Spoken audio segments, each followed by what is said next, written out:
عنك دولة عيدي عبد الرحمن عيدايا عنك دولة عيدي عبد الرحمن عيدايا عنك دولة عيدي musharax xildhibaan golaha shacabka baarlamaanka federaalka Soomaaliya una taagan doorashada kursiga sumadiisu ay tahay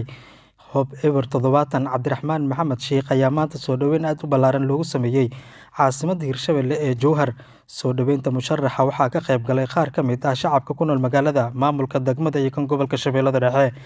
qaar ka mid ah ka qaybgalayaasha soo dhaweynta oo isugu jiray qaybaha bulshada ayaa munaasabada soo dhaweynta ka hadlay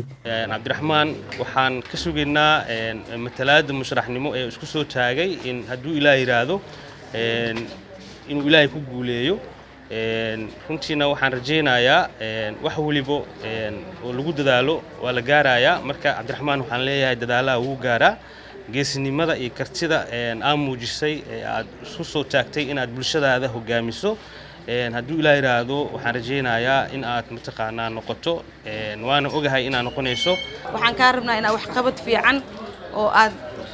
gaabna aadan ka gelinin oo si nadiif ah oo gobolkan aad wax ugu qabataa waan kugu soo dhaweynaynaa nin wax qabanayna waa tahay waayo aqoon ayaa u leedahay wax walba marka waa kugu soo dhaweynaynaa gobolkaaga ku soo dhawow musharax xildhibaan Cabdiraxmaan Maxamed Sheekh adeer waan ku soo dhaweeynaa aad iyo aad aan kugu soo dhaweeynaa qalbi furan laab furan ayaan kugu soo dhaweeynaa hamiga aad leedahay ee aad u istaagtana Allah kugu yeelo kugu garab gal waa kugu duceeynaa marka dhamaanteen anagoo aan kala harin waxaan diyaar u nahay inaan isla qaadno muxuu ahay musharax Cabdiraxmaan Maxamed Sheekh sida aan wada dhannahay waxaan diyaar u nahay heel iyo hoobo u taaganahay inaan isla wada qaadno ma isla qaadanay waxaan leenahay musharax soo dhawow waa dadkaadii ku heelan meeshii lagaaga baahnaa ayaa timid waxaan rabnaa insha Allah haddii Ilaahay yiraahdo Ilaahay kugu kulayba in cilmi loo aqli lahaa tahay laakiin waxaan si jeclaa lahayn in ummadda haddii Ilaahay ku reer Hirshabelle haddii Ilaahay ku reer oo dhan inaad midayn ka noqotid duqa magaalada Jowhar Mudane Saalax Muudey iyo gudoomiye ku-xigeenka dhanka amniga maamulka gobolka Shabeellada Dhexe ayaa dhankooda ka hadlay soo dhaweynta musharaxa waxaan leenahay Cabdiraxmaan soo dhawow halka aad timid waa Jowhar waa bulshada ama beesha dhulka ay leedahay way meesha aad timid waxaan ka rabnaa dadaal fara badan iyo wanaag inaad maartay u horseedo bulshada waxaan ka rabnaa inaad naqato ninkii bulshada hogaamin lahaa dadaal fara badan ayaa laga sugayaa waxaan leenahay imaashahaaga Jowhar aad timid hambaliyo aan leenahay ku soo dhawo ayaan ku leenahay waxaan soo dhaweynaynaa xildhibaan musharax xildhibaan Cabdiraxmaan soo dhawow ayaan leenahay dadkaadii iyo dalkaadii ku soo dhawow deegaan doorashadaadii ku soo dhawow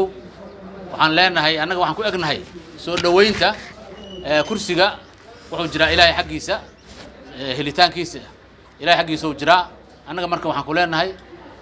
in maartay yani Ilaahay maartay yani ku saqiro musharax Cabdiraxmaan Maxamed Sheekh oo ka mahadceliyay soo dhaweynta ay u sameeyeen bulshada ku nool Jowhar ayaa waxa uu sheegay in haddii uu ku guuleysto kursigan uu la imaan doono matalaad dhab ah runtii maanta waxaan soo gaarnay magaalada Jowhar aad aan u faraxsanahay dhammaan dadkii soo dhaweeyay haday ahaan lahayd gobolka haday ahaan lahayd xildhibaanada duqa magaalada gudoomiyaha runtii lama soo koobi karo shucuurteeda saan ugu faraxsanahay in magaaladii Jowhar magaalada ahayd maanta si dadka bulshada dhan ugu soo dhaweyso dad kala duwan ehel iyo qaraabo dad kala badan marka runtii aad aan ugu faraxsanahay insha Allah waxaana xildhibaan musharax u tahay kursiga Hob 70 insha Allah waxaan rajaynayaa inaan maxal dhahay ku guuleysan doono haddii Ilaahay yiraahdo wax walba Ilaahay xaqiisa ka qoran yihiin insha Allah waxaan jeclahay wax badan u qabanno deegaamada dhibaatada ka taagan iyo maxal dhahay jidadka iyo wax walba in nabadgelyada amniga insha Allah waxaan jeclahay horumar gaarsiin haddii aan codkaas helo insha Allah waan salaamayaa maadaama maanta wax badan qoraxda la taagnaa waxaan jeclahay insha Allah dadka loo fududeeyo insha Allah Cabdiraxmaan Xuseen Cumar Wadani warbaahinta qaranka Soomaaliyeed Jowhar